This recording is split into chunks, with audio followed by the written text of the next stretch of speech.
যখন যেখানে আত্মীয় যায় সেখানে নাকি আল্লাহর রহমত হয়। এটা আমাদের ধর্মের কথা, আমি জানি না আপনাদের ধর্মে কি। যখন বৃষ্টি হয় সেখানেও আল্লাহর রহমত হয়। তো আপনাদের বাড়িতে কিন্তু আমরা মেহমান হিসেবে এসেছি। জানি আপনারা ক্ষুধার্ত, তারপরেও আমি মনে করব যে আজকের যিনি প্রধান অতিথি উনি কিন্তু আপনারা গত কিছুদিন আগে যাকে আপনাদের মূল্যবান ভোট দিয়ে আমাদের প্রিয় নেতা জনাব রেজাউল করিম বাদশা ভাইকে নির্বাচিত করে সংসদে পাঠিয়েছেন, তার প্রতিনিধি হিসেবে কিন্তু রুবেল ভাই এখানে এসেছেন। এই নির্বাচনের সময় আপনাদেরকে বিএনপি পরিবার থেকে যে সব কথা দেওয়া হয়েছিল, আমি বিশ্বাস করি সেই কথা অনুযায়ী কিন্তু কাজগুলো শুরু হয়েছে। আমরা বলেছি যে বিএনপি যদি ক্ষমতায় আসে আমাদের দেশের মধ্যে আমরা প্রত্যেককেই মানুষ, কে কোন ধর্মে এটি কিন্তু আমরা বলতে চাই না। আমাদের একটি কথা, সেটি হচ্ছে আমিও মানুষ, আপনারাও মানুষ। এই রাষ্ট্রে আমার যতখানি আইন পাবার অধিকার রয়েছে আপনারও কিন্তু ততখানি আইন পাবার অধিকার রয়েছে। সেই জন্য আমাদের প্রিয় নেতা জনাব রেজাউল করিম বাদশা ভাই নির্বাচিত হওয়ার পরে আমরা যেভাবে একটি মসজিদে বরাদ্দ দিয়েছেন, ঠিক একইভাবে কিন্তু প্রত্যেকটি মন্দিরেও বরাদ্দ দিয়েছেন।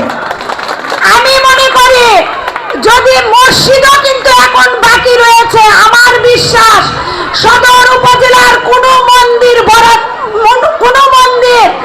বাদ রয়েছে যে যেখানে তারেক রহমানের বরাদ্দ যায়নি, এটা আমার মনে করি না। সেই জন্য আমি বলবো যে আজকের যিনি প্রধান অতিথি উনি আপনাদের সামনে অত্যন্ত গুরুত্বপূর্ণ বক্তব্য রাখবেন। আপনারা দয়া করে আমাদের প্রিয় নেতা জনাব মাকতুম আহমেদ খান রুবেল ভাইয়ের বক্তব্য শুনবেন। আমাদের মধ্যে ইতিমধ্যে আমাদের আরো এক নেতা এসে উপস্থিত হয়েছেন, বগুড়া সদর উপজেলা বিএনপির সংগ্রামী সাধারণ সম্পাদক অ্যাডভোকেট সৈয়দ জহুরুল আলম।